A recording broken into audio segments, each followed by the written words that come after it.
الحمد لله وكفى وسلام على عباده الذين اصطفى أما بعد فأعوذ بالله من الشيطان الرجيم بسم الله الرحمن الرحيم اللهم صل على محمد كما تحب وترضى అల్లాహ్ తబారక తఆలా ఖురాన్ మజీద్లో సమస్త లోకాలకు సృష్టికర్త అయిన ఆ అల్లాహ్కు విధేయత చూపమని ఆదేశిస్తూనే మరొక ఆదేశాన్ని తెలియజేశాడు. ఆ ఆదేశం ఏమిటి అంటే, నా ప్రవక్తకు కూడా మీరు విధేయత చూపండి. మిమ్మల్ని సృష్టించిన వాడిని, మీకు ఆహారం ఇచ్చేవాడిని, మీకు సమస్త అవసరాలను కూడా పూర్తి చేసేవాడిని, మృత్యువునిచ్చేవాడిని, తీర్పు దినం రోజున లేపేవాడిని, లెక్కపత్రాలు తీసుకునేవాడిని, స్వర్గ నరకాల యొక్క తీర్మానం చేసేవాడిని అల్లాహ్ అయినప్పటికీ కూడా అల్లాహ్ తబారక తఆలా తనకు విధేయత చూపమని ఆదేశిస్తూనే ప్రవక్తకు కూడా విధేయత చూపమన్నాడు. ఓ విశ్వాసులారా, మీరు అల్లాహ్కు విధేయత చూపండి మరియు అల్లాహ్ యొక్క ప్రవక్తకు కూడా విధేయత చూపండి. కేవలం అల్లాహ్కు మాత్రమే విధేయత ఆగిపోలేదు.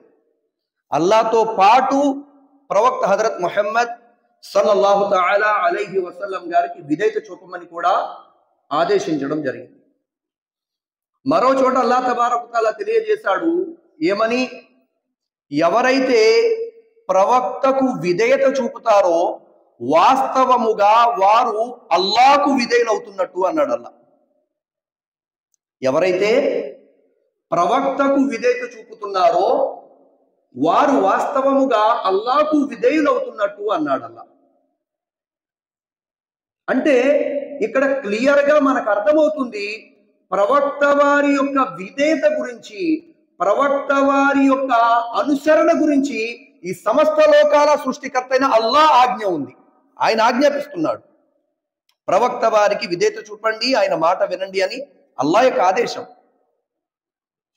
మరో చోట అల్లాహ్ తబారక తఆలా ఈ విషయాన్ని తెలియజేశాడు. ప్రవక్త మీకు ఏదైతే ఇచ్చాడో దాన్ని స్వీకరించండి, దేని నుంచి అయితే ప్రవక్త మిమ్మల్ని వారించాడో దాని నుంచి మీరు ఆగిపోండి. అంటే ప్రవక్త వారు అనుమతి ఇచ్చినవి మీరు స్వీకరించండి, ప్రవక్త వారు వద్దు అన్నారు, చెయ్యొద్దు అన్నారు, వాటి జోలికి మీరు వెళ్ళకండి. ఇక్కడ మరొక విషయాన్ని అల్లాహ్ తెలియజేసేశాడు.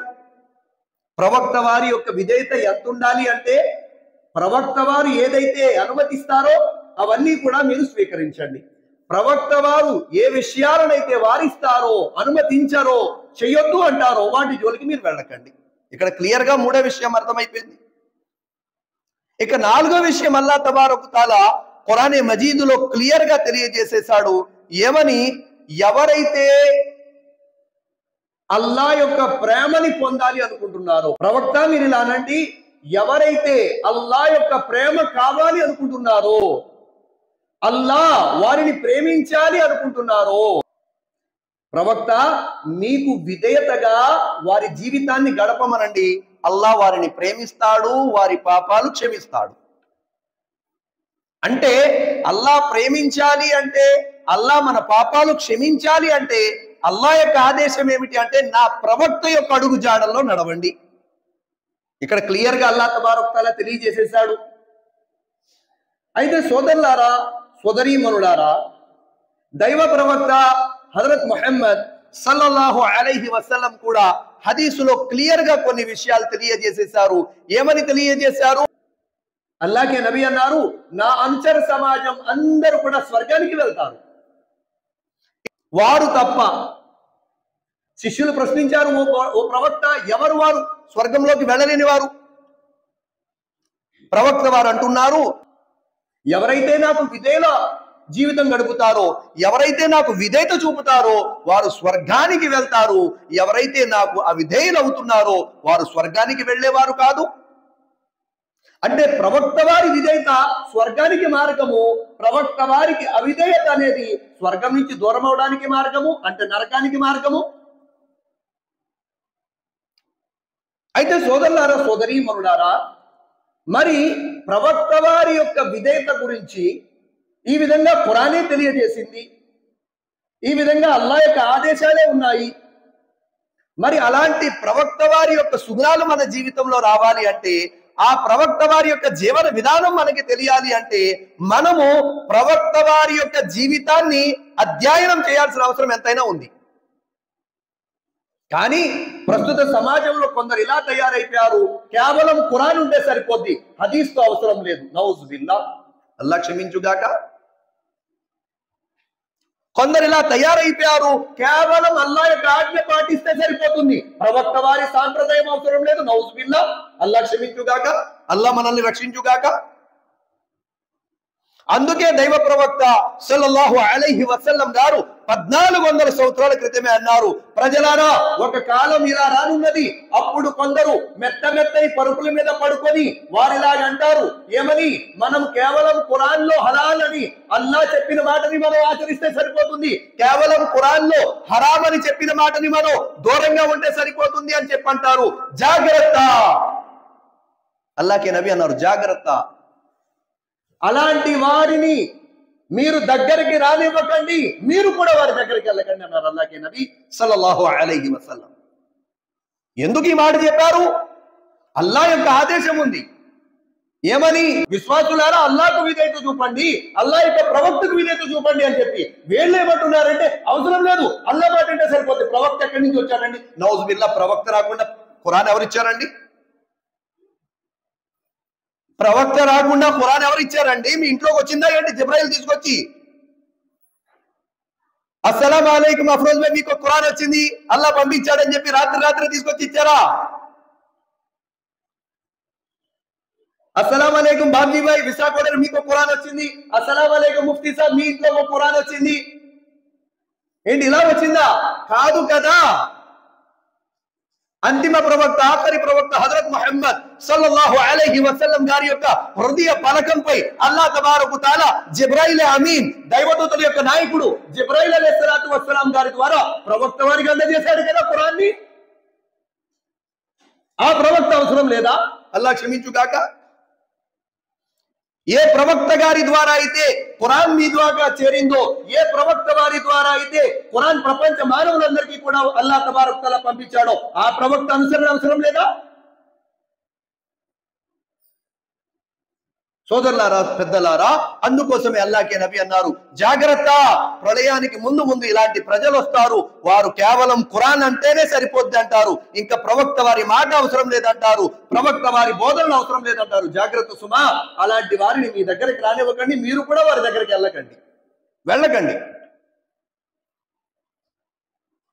బాధాకరమైన విషయం ఏమిటంటే, ఈ రోజున సమాజంలో ఏదో 1-2 వీడియోలు చూసి ఖురాన్లో లేదంట కదండి గురువు గారు, ఇది ఎందుకు చేయమన్నారు మీరు, నాకు అర్థం కావట్లేదు. ఖురాన్ ఒక్కటే కాదు నాయనా, ప్రవక్త వారి బోధనలు హదీస్ కూడా ఉంది. అందుకే అల్లాహ్ తబారక తఆలా క్లియర్ గా తెలియజేశాడు, ఓ విశ్వాసులారా అల్లాహకు ఆయన ప్రవక్తకు విధేయులవ్వండి. నాకు ఒక్కడికే అని చెప్పలేదు అల్లాహ్. అయితే సోదరులారా, సోదరీమణులారా, ఆ ప్రవక్త వారి యొక్క సుగుణాలు ఏంటి, ఆ ప్రవక్త వారి యొక్క జీవన విధానం ఎలా ఉందనేది మనం అధ్యయనం చేస్తే మనకి ప్రవక్త వారి జీవితం ఏంటన్నది తెలుస్తుంది. ఈ రోజున ఆ ప్రవక్త వారి యొక్క జీవన విధానం అనేది మనకు తెలియలేదు, ఆయన బోధనలు అనేవి మనకు అర్థం కాలేదు. ఏదో పైన అలా మనం అర్థం చేసేసుకొని అదే పూర్తిగా ఇస్లాం అనుకుంటున్నాం, మీరైనా నేనైనా. అల్లాహ్ మనందరినీ క్షమించుగాక. అయితే ఏ వ్యక్తి గురించి అయినా, ఏ మనిషి గురించి అయినా మనం బాగా తెలుసుకోవాలంటే, ఆయనకి బాగా దగ్గరగా ఎవరైతే ఉన్నారో వారి ద్వారానే మనకు అంత ఇన్ఫర్మేషన్ వస్తుంది. ఎవరి గురించి తెలుసుకోవాలన్నా, ఏదో వారంలో ఒకసారి చూస్తే నా గురించి మీకు అర్థం కాదు, వారంలో ఒకసారి చూస్తే మీ గురించి నాకు అర్థం కాదు. బాగా దగ్గరగా ఉన్న వాళ్ళని చూస్తే అర్థమవుతుంది. మరి ప్రతి మనిషికి బాగా దగ్గరగా ఎవరు ఉంటారండి అంటే, భార్య. ఎవరుంటారండి? భార్య బాగా దగ్గరగా ఉంటుంది. 20 సంవత్సరాలు 25 సంవత్సరాలు తల్లిదండ్రులు పెంచి పెద్ద చేస్తారు. ఆ తర్వాత మిగిలిన సంవత్సరాలు బాగా ఎక్కువగా దగ్గర ఎవరికి ఉంటారండి ఒక పురుషుడికి అంటే భార్య. ఇందులో ఎలాంటి అనుమానం లేదు. భార్యకి భర్త గురించి ఎంతైతే అవగాహన ఉంటుందో, భార్యకి ఎంతైతే భర్త గురించి అవగాహన ఉంటుందో అంత అవగాహన స్నేహితులకు కూడా ఉండదండి. అంత అవగాహన ఉంటుంది. భర్తను మొత్తం ఇలా చదివేస్తుంది, ఇలా పైనుంచి కింద దాకా. మా భర్తకి ఏమి ఇష్టం, ఏమి ఇష్టం లేదు, ఎప్పుడు ఎలా ఉంటారు, ఎప్పుడు కోపపడతారు, ఎప్పుడు నవ్వుతారు, ఎప్పుడు ఏ విధంగా ఉంటారు, మొత్తం అన్ని A to Z తెలుస్తాయి.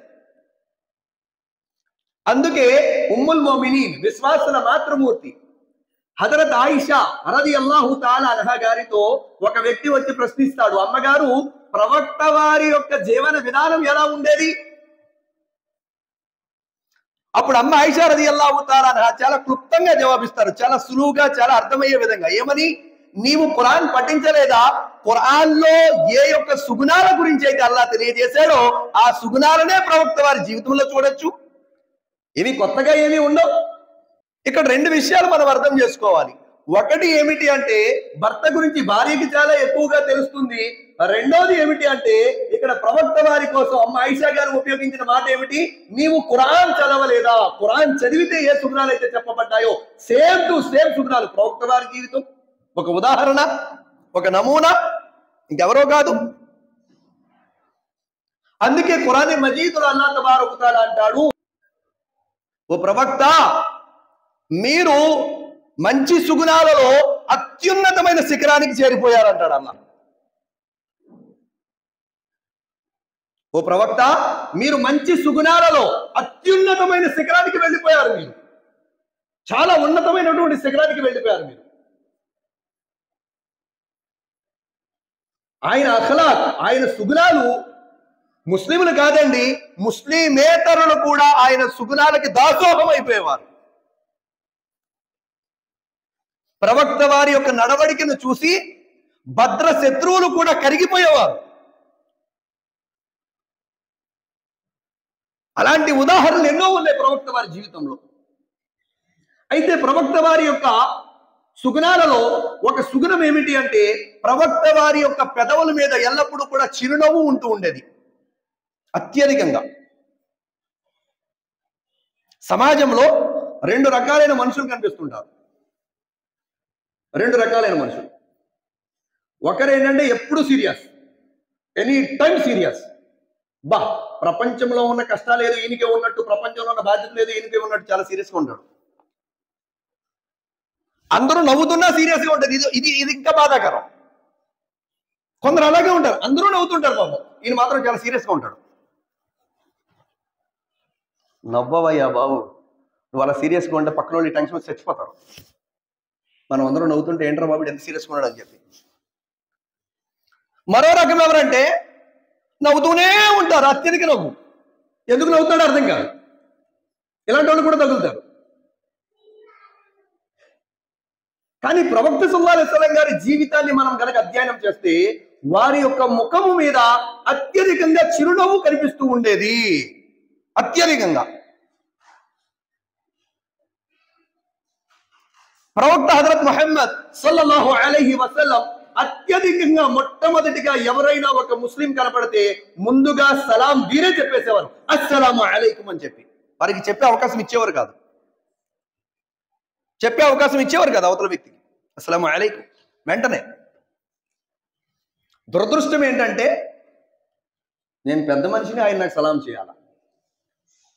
నేను పెద్ద మనిషిని, ఆయన నాకు సలాం చేయాలా. లేకపోతే నేను మస్జిద్ ఇమాముని. మనం ఏంటనుకున్నాం, 18 ఏళ్ళు. అల్లాగే నబీ, ఇమాముల్ అంబియా, ప్రవక్తలకు ఇమామత్ చేయించారు ఆయన. అలాంటి ప్రవక్త వారు సలాం చెప్పడంలో ప్రవక్త వారి శిష్యులు అంటున్నారు అవకాశమే ఇచ్చేవారు కాదు. ఎవరైనా కనపడిన వెంటనే ప్రయత్నం చేసేవారు ప్రవక్త గారికి ముందు సలాం చెప్దాం అనుకుని, ఈలో ప్రవక్త గారు చెప్పేసేవారు అస్సలాము అలైకుం. అవకాశం దొరికేది కాదు. మదీనా మునవ్వర, మదీనా యొక్క పట్టణములో సందుల్లో వెళ్తూ ఉంటే మహాప్రవక్త సల్లల్లాహు అలైహి వసల్లం పిల్లలకి సలాం చెప్పేవారండి. పిల్లలకి, చిన్న చిన్న పిల్లలకి అస్సలాము అలైకుం అని చెప్పి, అస్సలాము అలైకుం అని చెప్పి ప్రవక్త వారు చిన్న చిన్న పిల్లలకి సలాం చెప్పేవారు. మా ఇంట్లో ఇస్లాం గురించి అవగాహన లేనప్పుడు చెప్పాను కదా, క్రిస్టియానిటీలో ఉండేటప్పుడు పెద్దోళ్ళు ఇంట్లో ఉండేవారు, చిన్నోళ్ళు మేము అస్సలాము అలైకుం అంటే చచ్చిపోతారా, పెద్దోళ్ళకి చిన్నోళ్ళు సలాం చేయకూడదంట. తెలియక చచ్చిపోతారు, పెద్దోళ్ళకి చిన్నోళ్ళు సలాం చేయకూడదు. ఇదేమండి బాబు, ఎవరు చెప్పారు ఈ మాట మీకు, ఎక్కడ చెప్పారు ఇది అంటే వేరే వాళ్ళు అంటారు కదా. కానీ అల్లాగే నబీ సల్లల్లాహు అలైహి వసల్లం యొక్క సాంప్రదాయం ఏమిటి అంటే, చిన్న పిల్లలకి కూడా మొట్టమొదటిగా ప్రవక్త వారే సలాం చెప్పడానికి అలవాటు చేసేవారు, సలాం చెప్తూ ఉండేవారు అల్లాగే నబీ సల్లల్లాహు అలైహి వసల్లం. ప్రవక్త వారి యొక్క మాట విధానం చాలా మృదువుగా ఉండేది. మృదువుగా రెండు రకాలైన మనుషులు కనపడతారు మనకి. ఒకరు ఏంటంటే కొట్టేసినట్టే మాట్లాడతారు, కొట్టేసినట్టే, అసలు సమస్య లేదు. ఏమన్నా అంటే ఏమంటారు తెలుసా, నేను ఇంతేనండి, నేను మారను, మారకపోతే నాశనం అయిపోయి ఎవరికి కావాలి. నా మైండ్ సెట్ ఎంత, ఇది రాంగ్. ఇది కోవిడ్ వచ్చినప్పుడు కొన్ని నిబంధనలు పెట్టారు ప్రభుత్వం, మాస్క్ పెట్టుకోవాలని, నలుగురిలో వచ్చినప్పుడు ఉమ్మేయకూడదని కొన్ని పెట్టారు. నా ఇష్టం ఏంటంటే ఏం చేస్తాడు, ఏం భయ్ నడమ జాగ్రత్తగా లోపల తిందాగాని అంటాడు. అంటే ఈ భయం ఉంది కదా మనకి. మరి షరియత్ ఏదైతే చెప్తుందో, ఇస్లాం ఏదైతే చెప్తుందో, దాని గురించి మన అలవాటు మార్చుకోవాలని ఎందుకుంటలేదు? నాకు ముందు లేదు, కరెక్టే, ఓకే, ఇప్పుడు తెలిసింది, ఇప్పుడు మారాలనే ప్రయత్నం చేయాలి కదా. ప్రవక్త హజరత్ ముహమ్మద్ సల్లల్లాహు అలైహి వసల్లం చాలా మృదువుగా మాట్లాడేవారు, చాలా మృదువుగా. రెండవది, ఎవరి మనసును కూడా బాధ పెట్టేలా మాట్లాడేవారు కాదు. ఇది చాలా ఇంపార్టెంట్. ఇస్లాం గురించి బోధించాలండి, బోధించకూడదని చెప్పడంలా. కానీ బోధించే విధానం ఎలా ఉండాలి అంటే, అవతల వాళ్ళ యొక్క మనసు విరిగిపోయి మనకి దూరం అయిపోయేలా ఉండకూడదు. కొద్దిమంది మసీదుకి రారండి, ఉదాహరణకి రారు, ఆయనకి ఇస్లాం గురించి అవగాహన లేక రాకపోవచ్చు, లేదా వేరే ఏమైనా కారణాలు కావచ్చు. అక్కడికి వెళ్ళాం, భయ్ మసీదుకి రండి భయ్ అంటే, కొంచెం ఖాళీ ఉండలేదు భయ్ అని చెప్పి అన్నప్పుడు మనం ఏం చేయాలో, వాళ్ళకి ఏదో రకంగా ప్రోత్సహించి, వాళ్ళకి ప్రేమగా పిలిచి ఏదో రకంగా రప్పించడానికి ప్రయత్నం చేయాలి. అలా కాకుండా చచ్చిపోతావు, నువ్వు చచ్చిపోతావు. జనాజా కావాలా ఏంటి? ఇది చెప్పే విధానమా? చెప్పే విధానం ఇదా? నీ ఇంట్లో పేర్లో వద్ది, నీ కూతురికి రావాలా మేము మసీదు నుంచి, ఏంటి చెప్పే విధానమా? ఒక మనిషి ఇస్లాంకి దూరంగా ఉన్నాడు, మస్జిద్కి దూరంగా ఉన్నాడు అంటే రెండు కారణాలండి. ఒకటి, వాతావరణం ప్రభావం ఎక్కువ ఉండదు. మా జీవితమే, నేనే నా ఉదాహరణ ఇస్తా. 18 ఏళ్ళు ప్రియా పరలోకమందున్న మా తండ్రి నీకే వందనములు స్తోత్రములు నాయనా, ఈ బిడ్డని ముట్టి స్వస్థపరచండి తండ్రి అని చెప్పి పాస్టర్ చేయాడితే నేను తలంచునోండి. ఎందుకు? కారణం ఏంటి అంటే, వాతావరణం లేదు మాకు, మాకున్న వాతావరణం ఇదే దొరికింది మాకు. మస్జిద్కి వెళ్తేనేమో తుమ్మే లదాఫ్ ఆరే, తుమ్లా నూర్ బాష్ ఆరే, తుమ్లా చెల్ జాओ, ఖానేకి వస్తే రంజాన్ మే ఆతే అనే వాళ్ళు అందరూ కాదు, కొందరు. 2001 మాట, 2001. ఆ భయంతో మసీదు నుంచి బయటకు గెంటేసేవారు. మాహోల్ దొరక్క మసీదు నుంచి దూరం అవుతాడు. ఒక కారణం అదవుతుంది. రెండోది, దీని యొక్క అవగాహన లేక, ఇస్లాం యొక్క అవగాహన లేక. ఇస్లాం యొక్క అవగాహన ఉంటే ఏ మనిషి దూరం అవుతాడండి ఇస్లాంకి? అరే రీసెంట్ గా ఇస్లాంలో కన్వర్ట్ అయ్యారు కదండి 30 మంది క్రిస్టియన్ అమ్మాయిలు ఇతర దేశాల్లో, 30 మంది రీసెంట్ గా. అంటే అర్థం అవుతే ఇస్లాంలోకి వస్తున్నారు కదా, అర్థం కాకే కదా వీళ్ళు ఇస్లాంకి దూరంగా ఉంటున్నారు. అర్థం చేసే ప్రయత్నం చేయాలి కానీ ఇలా దూరం పెట్టే ప్రయత్నం చేయకూడదు కదా. అల్లాగే నబీ సల్లల్లాహు అలైహి వసల్లం మాట ఎప్పుడు కూడా కఠినంగా ఉండేది కాదు. ఇది ప్రవక్త వారి సున్నతి. ఇది అదే విధంగా ప్రవక్త వారి మరొక సాంప్రదాయం ఏమిటి అంటే, ఎవరైనా ఒక మనిషి తప్పు చేస్తే ఆ తప్పుని నలుగురిలో చెప్పేవారు కాదు. ఇది కూడా ప్రవక్త వారి సున్నతి అండి. ఒక మనిషి తప్పు చేశాడు, ఆ తప్పు ప్రవక్త వారు ఎలా చెప్పారంటే, ఈ నలుగురు ఇక్కడ ఎంతమంది అయితే ఉన్నారో వాళ్ళంతా వెళ్ళిపోయిన తర్వాత ఈ వ్యక్తితో పర్సనల్ గా కలిసి ఈ వ్యక్తితో మాట్లాడేవారు, మీరు ఇలా కాదు ఇలా చేయాలి, ఇది తప్పు విధానం, ఇది కరెక్ట్ విధానం, ఇది మంచి, ఇది చెడు ఒంటరిగా ఉన్నప్పుడు చెప్పేవారు. ఇది ప్రవక్త వారి సాంప్రదాయం. ఇలా కాకుండా నేను కడిగేస్తానండి, నేను మొత్తం నిలబెట్టేస్తానండి, ఏంటండా నేను కడిగేస్తానండి, మొత్తం నిలబెట్టేస్తానండి, కొడుకు కట్నం తీసుకొని పెద్దగా పెళ్లి చేశాడు, ఆ నలుగురిని నిలబెట్టేస్తే సరే నీకు అవకాశం వచ్చింది కాబట్టి ఇప్పుడు నిలబెట్టేశావు, కొడుక్కి కట్నం తీసుకొని గ్రాండ్గా పెళ్లి చేశావు, అదే మనిషిని అదే 100 మంది 200 మందిలో నిలబెట్టి నువ్వు నాకు నీతులు చెప్పి ఏం చేస్తున్నావురా నువ్వు అని చెప్పి అడిగితే ఇది కాదు, ఇది సాంప్రదాయం కాదు.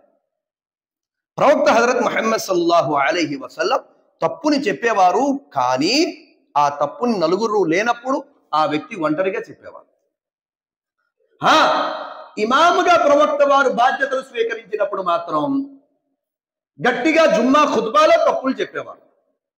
ఉదాహరణకి ఎలాగా, ఒక తెగ ప్రజలు ఏం చేస్తారంటే వారు ధార్మిక జ్ఞానాన్ని నేర్చుకుంటూ ఉంటారు కానీ ఇతరులకు నేర్పేవారు కాదు. ప్రవక్త వారికి ఈ విషయం తెలుస్తుంది. ఏమని? వాళ్ళు కేవలం నేర్చుకుంటున్నారు కానీ ఇతరులకు నేర్పట్లేదు దైవ ప్రవక్త అని. ఆ మాట ప్రవక్త గారు ఖుత్బాలో చెప్తారు, మెంబర్ మీద అక్కడికి ఎక్కి చెప్తారు జుమ్మాలో, ప్రజలారా మీలో కొందరు ఉన్నారు ధార్మిక జ్ఞానాన్ని అయితే పొందుతున్నారు కానీ మీ పొరుగు వారికి ఆ జ్ఞానాన్ని ఇవ్వడం లేదు, రేపు తీర్పు దినం రోజున అల్లా దగ్గర పట్టుబడతారు అని చెప్పి ప్రవక్త వారు మెంబర్ మీద ఎక్కి ఖుత్బాలో చెప్పేవారు. ఎందుకని? అక్కడ అందరూ కలిపి చేస్తున్న పొరపాటు అది, అందరూ కలిపి చేస్తున్న తప్పు అది. ఆ తప్పు అందరిలో చెప్తే అందరూ సరిదిద్దుకుంటారని చెప్పి ప్రవక్త ముహమ్మద్ సల్లల్లాహు అలైహి వసల్లం గారు అందరిలో జుమ్మాలో చెప్పేవారు. మరొక సాంప్రదాయం, మరొక సున్నత ఏమిటి అంటే ఎవరైనా మాట్లాడుతూ ఉంటే పూర్తిగా మాట అయ్యేంత వరకు వినేవారు. ఎంత సహనం ఉండాలండి అసలు, ఏమండి? ఎంత సహనం ఉండాలి ఆ విషయం. ఎవరైనా ఒక మాట చెప్తున్నారు అంటే ఆ మాట వినడానికి చాలా సహనం ఉండాలి. పోయి అబ్బే మీకు నాకు అవతహల. ప్రవక్త వారు ప్రవక్త అయినప్పటికీ, ఎన్నో బాధ్యతలు ఉన్నప్పటికీ ఆ వ్యక్తి పూర్తిగా తన మాటను పూర్తి చేసేంత వరకు కూడా ప్రవక్త వారు అక్కడి నుంచి కదిలి వెళ్ళేవారు కాదు. ఇది ప్రవక్త వారి యొక్క సున్నతి. అదేవిధంగా అల్లాహే నబీ సల్లల్లాహు అలైహి వసల్లం యొక్క సాంప్రదాయాలలో మరొక సాంప్రదాయం ఏమిటి అంటే ప్రవక్త వారు ఎవరికైనా నీతి బోధ చేయాలన్నా కూడా చాలా సమయస్ఫూర్తితో బోధించేవారు. ఉదాహరణకి ఎలాగంటే ఖాలిద్ బిన్ వలీద్ రదియల్లాహు అన్హు గారు ఒక సహాబీ. ఈయన జంగే బదర్లో సత్య తిరస్కారుల వైపు నుంచి ప్రవక్త వారి మీద యుద్ధం చేయడానికి వస్తాడు. ఈ సహాబీ గారు ప్రవక్త వారి మీద, శిష్యుల మీద. అయితే ప్రవక్త సల్లల్లాహు అలైహి వసల్లం గారు ఒక సందర్భంలో ఏమంటారంటే ఖాలిద్ బిన్ వలీద్ లాంటి జ్ఞానవంతుడు ఇస్లాం గురించి అధ్యయనం చేస్తే ఎంత బాగున్నో అని చెప్పి వదిలేస్తారండి. ఆ మాట ఖాలిద్ బిన్ వలీద్ రదియల్లాహు తఆలా అన్హు గారి జీవితమే మారిపోవడానికి ఒక మార్గంగా అయిపోయింది.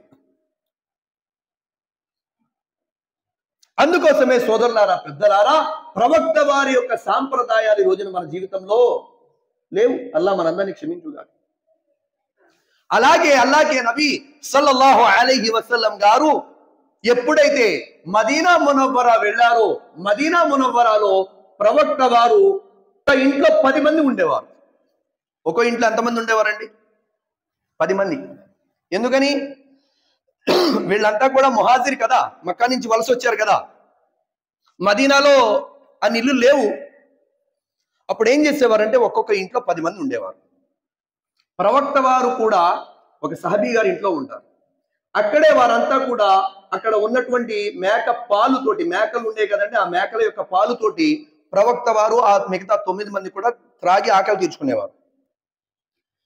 ప్రవక్త వారు ఒకరోజు ఇంట్లోంచి బయటికి వెళ్తారు. రాత్రి వచ్చేసరికి చాలా ఆలస్యం అవుతుంది. ఆలస్యం అయితే ఈ లోపు అందరూ కూడా ఆ పాలు త్రాగి పడుకునిపోతారు. ప్రవక్త సల్లల్లాహు అలైహి వసల్లం గారు నెమ్మదిగా లోపలికి వస్తారు. లోపలికి వచ్చేటప్పుడు ప్రవక్త వారి యొక్క సున్నత ఏమిటి అంటే సలాము ఎలా చెప్పేవారు అంటే మెలకువగా ఉండేవారికి వినపడేది, నిద్రలో ఉండే వారికి నిద్ర భగ్నం అయ్యేది కాదు, అలా సలాం చెప్పేవారు. ఎలాగా? మెలకుగా ఉండే వాళ్ళకి వినపడేది, నిద్రలో ఉండే వాళ్ళకి నిద్ర భగ్నం అయ్యేది కాదు, ఆ రకంగా సలాం చెప్పేవారు. కొందరు ఎలా సలాం చెప్తారంటే అల్లా క్షమించుగాక అస్సలాము అలైకుం బెదిరిపోతారు, భయపడిపోతారు. కొద్ది మందికి అయితే తలపోటు వచ్చేస్తుందండి, నిద్రలోంచి లెగిసి కంగారు పడిపోయి తలపోటు వచ్చేది. ఏమ్రా నాయన సలాం చెప్పడం ఏదో జడుచుకున్నాను నేను. అది కాదనమాట. ప్రవక్త వారి సున్నత ఏమిటి అంటే మెలకుగా ఉండే వాళ్ళకి వినపడేలాగా, పడుకునే వాళ్ళకి నిద్ర భంగం కాకుండా ప్రవక్త గారు సలాం చెప్పేవారు. అస్సలాము అలైకుం, చాలా చిన్న శబ్దంతో. ప్రవక్త గారు లోపలికి వస్తారు. లోపలికి రాగానే దైవ ప్రవక్త సల్లల్లాహు అలైహి వసల్లం చూస్తారు, గిన్నె ఖాళీ అయిపోద్ది, అందరూ పడుకొని ఉంటారు. ప్రవక్త వారు పడుకోబోతుంటే ఆ ఇంటి యొక్క యజమాని, ఎవరైతే ఆ పాలు పట్టి అందరికీ తాగిస్తున్నారో ఇంటి యజమాని అన్సారీ సాహబీ రదియల్లాహు నెమ్మదిగా లెగుస్తారు, ప్రవక్త వారు వచ్చారని. దైవ ప్రవక్త, మీకు పాలు లేవా? మొత్తం తాగేశారు, ఈయన కూడా చూడాల, పడుకున్నారు ఈయన కూడా. సరే మీరు ఇక్కడే ఉండండి, ఆ మేకని, ఏ మేకదైతే పాలు తీసి త్రాగిస్తున్నానో ఆ మేకని దబా చేస్తాను, ఆ మాంసాన్ని కాస్త మీకు వండి తీసుకొస్తాను అంటే ప్రవక్త వారు అంటారు, కాదు కాదు, మీరు ఇప్పుడు అలా చేస్తే రేపు పొద్దున్న నా శిష్యులు ఇక్కడ ఎంతమంది అయితే ఉన్నారో వీళ్ళంతా కూడా పాలు త్రాగడానికి ఇబ్బంది కలుగుతుంది, ఈ రాత్రి నేను ఇదే విధంగా పడుకుంటాను, మీరు వెళ్ళి పడుకోండి అని చెప్పి ప్రవక్త వారు ఆ రాత్రి ఆకలితో పడుకుంటారు. ఇక్కడ ధార్మిక గురువులు ఏం చేస్తున్నారంటే, ధార్మిక గురువులు ఏం రాస్తున్నారంటే ఇక్కడ వివరణ, ప్రవక్త వారు శిష్యులతో ఉన్నప్పుడు సుఖాలే కాదు కష్టాలు కూడా పంచుకునేవారు. ఇది ఇక్కడ విషయం. ఈ రోజున మనం ఎలా అయిపోయామంటే సుఖాలు వేస్తేనేమో సూపర్, ఇంటికి పిలిచాడండి, అబ్బా ఏసీ వేసాడండి వెళ్ళగానే, పిలిచారండి పెద్ద బెడ్ ఇచ్చాడండి పడుకోవడానికి, ఏంటి దీనిగా? అది కాదు, కష్టంలో ఉన్నప్పుడు కూడా అర్థం చేసుకోవాలి, సర్దుకోవాలా. ఇది ప్రవక్త వారి సాంప్రదాయం. ప్రవక్త ముహమ్మద్ సల్లల్లాహు అలైహి వసల్లం దగ్గరికి ఒక పల్లెటూరి వాసి ద్రాక్ష పళ్ళు తీసుకొస్తాడు. ద్రాక్ష పళ్ళు తీసుకొచ్చి ప్రవక్త వారికి ఇవ్వడానికి ప్రవక్త గారి ముందు పెడతారు. పెట్టగానే ఆయన చాలా ఆనందపడుతూ ఉంటాడు, ఇవాళ నేను ప్రవక్త వారికి ద్రాక్ష పళ్ళు తీసుకొచ్చానని చెప్పి. ప్రవక్త వారు ఒక్క ద్రాక్ష పళ్ళు తింటారు, తర్వాత చిరునవ్వు నవ్వుతారు. ఈ వ్యక్తి చాలా ఆనందపడతారు, ఎందుకంటే ప్రవక్త వారు తింటున్నారు, ఆనందపడుతున్నారు. మళ్ళీ ఇంకోటి తీసుకున్నారు, తిన్నారు, ఆనందపడ్డారు. ఇంకోటి తీసుకున్నారు, తిన్నారు, ఆనందపడ్డారు. ఎంతవరకు అంటే ప్రవక్త వారి కోసం ఎన్నైతే ద్రాక్ష పళ్ళు ఈయన తెచ్చారో ఈ పల్లెటూరి వాసి మొత్తం ఒక్క ద్రాక్ష పండు కూడా మిగలకుండా మొత్తం తినేశారు. ఆ వ్యక్తి చాలా సంతోషంగా అక్కడి నుంచి వెళ్ళిపోయాడు. నేను అట్టుకు వెళ్ళిన ద్రాక్ష పళ్ళన్నీ ప్రవక్త వారే తిన్నారు, నేను అట్టుకు వెళ్ళిన ద్రాక్ష పళ్ళన్నీ ప్రవక్త గారే తిన్నారు అని చెప్పి చాలా సంతోషంగా వెళ్ళారు. ఇంతలో మరో సహబీ అడిగారు, ఓ దైవ ప్రవక్త, మేము ఎప్పుడు కూడా ఇలా చూడలేదు, మీ దగ్గరికి ఏం వచ్చినా కూడా మీరు తింటూనే మీ సహచరులకు పెడతారు, ఇది మీ యొక్క అలవాటు.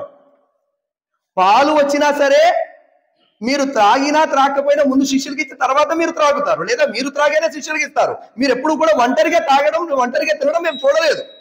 మరి ఈ రోజున ఏంటి మీరు ఇలా చేశారు అనగానే ప్రవక్త వారు అంటారు ఏమని, ఓ నా శిష్యులారా, ఆయన ఏవైతే ద్రాక్ష పళ్ళు తెచ్చాడో అది చాలా పుల్లగా ఉంది.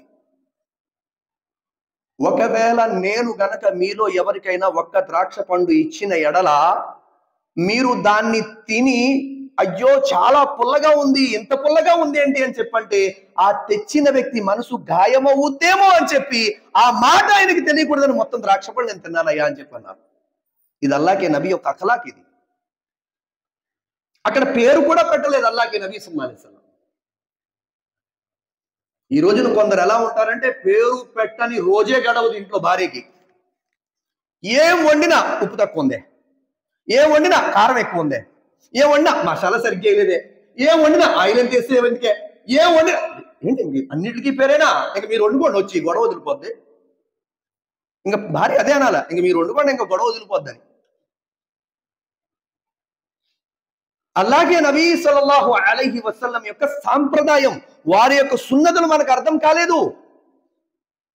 ఉక్బా రదియల్లాహు తాలా అన్హు గారితో ప్రవక్త వారు ప్రయాణమై వెళ్తూ ఉంటారు. హజరత్ ఉక్బా రదియల్లాహు తాలా ఒకే ఒంటి మీద ఇద్దరు ఎక్కాలి. ఆ ఒంటి ఇబ్బంది పడుతూ ఉంటుంది, ఆ ఒంటికి ఇబ్బంది అవుతుంది, ఆ ఒంటి మీద ఇద్దరు ప్రయాణం ఇబ్బంది. ప్రవక్త వారు ఒంటి మీద కూర్చున్నారు. అయితే కాస్త దూరం వెళ్ళిన తర్వాత ప్రవక్త వారు దిగేయమంటారంటే, ఒకబా ఇప్పుడు మీ వంతు మీరెక్కి కూర్చోండి అంటారు. యా రసూలల్లా, నేనెక్కి కూర్చోనా? అల్లాకే నబీ అంటారు, ఒకబా మీరే పైకెక్కి కూర్చోండి, ఇప్పుడు మీ భాగం, మీ వంతు. ఇప్పుడు ప్రవక్త వారు కాస్త దూరం ఒకబా రదియల్లాహు గారిని పైన ఒంటి మీద కూర్చోబెట్టి నడిచి వెళ్ళారు. ఆ తర్వాత ప్రవక్త వారు ఎక్కారు, ఆ తర్వాత ఉక్బా గారు ఎక్కారు. ఈ విధంగా ప్రవక్త వారు తమ శిష్యునికి కేవలం కింద నడిపిస్తూ వారు ఒంటి మీద ప్రయాణం చేయలేదు, వారు కూడా కింద నడిచి తమ యొక్క గొప్ప సుగుణాన్ని చూపించారు. మనం సుఖపడమే కాదు, మనతో ఉన్న వాళ్ళని కూడా, మన తోటి వారిని కూడా మనం సుఖపెట్టాలి. అల్లాహ్కి ఇష్టం. ఇదే షరియత్ చెప్పేటువంటి విధానం. ఇది ప్రవక్త గారు చేసి చూపించారు. సోదరులారా, పెద్దలారా, ఈ రోజున ఆ సాంప్రదాయాలు, ఈ రోజున ఆ సున్నతులు ఈ రోజున మనలో లేని కారణంగానే ఎలాంటి పరిస్థితి చేసింది? ముస్లిం అంటే భయం వేసేస్తుందండి. ముస్లిం అంటే భయం వేసేస్తుంది. ఎందుకని? ఈ రోజున మన సున్నతులు, మన సాంప్రదాయాలు, మన ఆచరణ విధానం మొత్తం మారిపోయింది. అరే చిరునవ్వు నవ్వండియా, చిరునవ్వు నవ్వడం సున్నతు. చుట్టుపక్కల ముస్లింలే కాదు కదా మనతో ఉండేది, ముస్లిమేతరులు కూడా ఉంటారు కదా. ఆ ఒక్క నవ్వండి. ఒక ఆఖరి మాట నాది. అమెరికా నుంచి ఒక ఫోన్ వచ్చింది నాకు. అమెరికా నుంచి, పేరు శివారెడ్డి. ఒక 3-4 years బ్యాక్. పేరు శివారెడ్డి. అస్సలాము అలైకుం అఫ్రోజ్ భాయ్, నేను మీ వీడియోస్ చూస్తుంటాను, మీ వీడియోస్ ఫాలో అవుతూ ఉంటాను అన్నాడు. అల్హమ్దులిల్లా. కానీ అల్లా మమ్మల్ని రక్షించుగాక. 1 ప్రదర్శన బుద్ధి, 2 గర్వాన్ని నుంచి. ప్రదర్శన బుద్ధి కూడా నరకానికే మార్గం, గర్వం కూడా నరకానికే మార్గం. అల్లా ఈ రెండింటి నుంచి కూడా మనందరినీ రక్షించుగాక. నేనన్నా అల్హమ్దులిల్లా, చాలా సంతోషం భాయ్. ఏం చేస్తారు మీరంటే, ఇక్కడ జాబ్ చేస్తున్నాను అమెరికాలో. మాషా, నమాజ్ విధానం కావాలి భాయ్ అన్నాడు. సరే తప్పకుండా పెడతాను భాయ్, PDF ఉంది నా దగ్గర, నమాజ్ నేర్చుకోవచ్చు మీరు. నేను నో ముస్లిం భాయ్ అన్నాడు. ఇస్లాంలోకి వచ్చిన వ్యక్తిని. ఇస్లాంలోకి వచ్చిన వ్యక్తి అంటే కొన్ని వేల ఫోన్ నెంబర్లు ఉంటాయి నా దగ్గర, చాలా మంది వస్తుంటారు. అల్హమ్దులిల్లా, చాలా సంతోషం వేసింది, సంతోషపడాల్సిన విషయం ఇది. మాషాల్లా, అల్హమ్దులిల్లా, చాలా సంతోషం. ఎలా వచ్చారు మీరు ఇస్లాంలోకి అన్నారు? ఒక్క చిరునవ్వు, ఒకే ఒక్క చిరునవ్వు. నేను అడిగా, ఎలా వచ్చారు మీరంటే, ఆ వ్యక్తి అన్నాడు, అల్లా మన మాటలు వింటున్నాడు, ఆయన సాక్ష్యం ఉన్నాడు. నా ఆఫీసులో ఒక పై అధికారి ఉండేవాడండి, ఆయన ముస్లిం, చేసేది అమెరికాలో జాబు, కానీ ముస్లిం. ఆయన చాలా పై అధికారి. ఆయన నేను ఎప్పుడు లిఫ్ట్లో వెళ్ళినా ఒక చిరునవ్వు నవ్వేవాడు అంతే. చిరునవ్వు నవ్వే, మాట్లాడేవాడు కూడా కాదు. నాకు భయం ముస్లిం అంటే. మెయిన్ వాళ్ళ గడ్డాలు అవి చూసి మాకు భయం వేసేది. కానీ ఒక్క చిరునవ్వు నవ్వి వెళ్ళిపోయాడు అంతే. ఆ చిరునవ్వు నవ్వుతూ నవ్వుతూ నవ్వుతూ మాకు పరిచయం ఏర్పడింది. ఆ పరిచయంలో భాగంగా వారు నాకు బాగా స్నేహితుడైపోయాడు. ఆ స్నేహం ఎంతవరకు వచ్చిందంటే, ఈ రోజు నేను ఇస్లాంలోకి వచ్చేంతవరకు వచ్చింది. ఒక్క చిరునవ్వు ఒక ముస్లిమేతరుడి జీవితాన్ని మార్చేసింది. అందుకోసమే సోదరులారా, చిరునవ్వు అనేది ప్రవక్త వారి యొక్క సాంప్రదాయం. చిరునవ్వుతోటే, అందుకే కదా ప్రవక్త వారు ఎప్పుడు ఇంట్లోకి వచ్చినా చిరునవ్వుతో అస్సలాము అలైకుం. తమ శిష్యులతో కలిసినప్పుడు చిరునవ్వుతో అస్సలాము అలైకుం. అల్లాహ్ తబారక తఆలా మీకు చెప్పేటువంటి నాకు కూడా ప్రవక్త వారి యొక్క సాంప్రదాయాలన్నీ కూడా తూచా తప్పకుండా ఆచరించే సద్బుద్ధి సౌభాగ్యం ప్రసాదించుగాక. అదేవిధంగా పాలస్తీనాలో ఏవైతే ముస్లింల మీద దౌర్జన్యాలు జరుగుతున్నాయో, అల్లాహ్ ఆ దౌర్జన్యాల నుంచి పాలస్తీనా ముస్లింలందరినీ కూడా రక్షించుగాక. అదేవిధంగా అల్లాహ్ తబారక తఆలా ప్రపంచ ముస్లింలందరికీ స్వచ్ఛమైన తౌబా చేసుకునే భాగ్యాన్ని ప్రసాదించుగాక. వ ఆఖిరు దఅవానా అనిల్ హమ్దులిల్లాహి రబ్బిల్ ఆలమీన్. ఏ సోదరులైతే సున్నత్ చదువుకోలేదో ఆ సోదరులు సున్నత్ అదా చేసుకోండి. మన ఛానల్లో వీడియోస్ చూసే మీ అందరికీ నా యొక్క ఒక రిక్వెస్ట్ ఏమిటి అంటే, తప్పకుండా మన వీడియోస్ని లైక్ చేయండి. మీరు లైక్ చేయటం వల్ల ఏమవుతుంది అంటే, యూట్యూబ్ మన వీడియోస్ని ఇంకా ఎక్కువ ప్రజలకు చూపిస్తుంది అనమాట. తర్వాత మీకు ఇంకా నచ్చిందనుకోండి, కాస్త కామెంట్ చేయండి, మాషా అల్లా, సుబ్హానల్లా, జజాకుముల్లా అని చెప్పి. ఇంకా నచ్చిందనుకోండి, తప్పకుండా మన ఛానల్ని సబ్స్క్రైబ్ చేసుకోండి, వీడియోస్ షేర్ చేయండి. జజాకుముల్లా.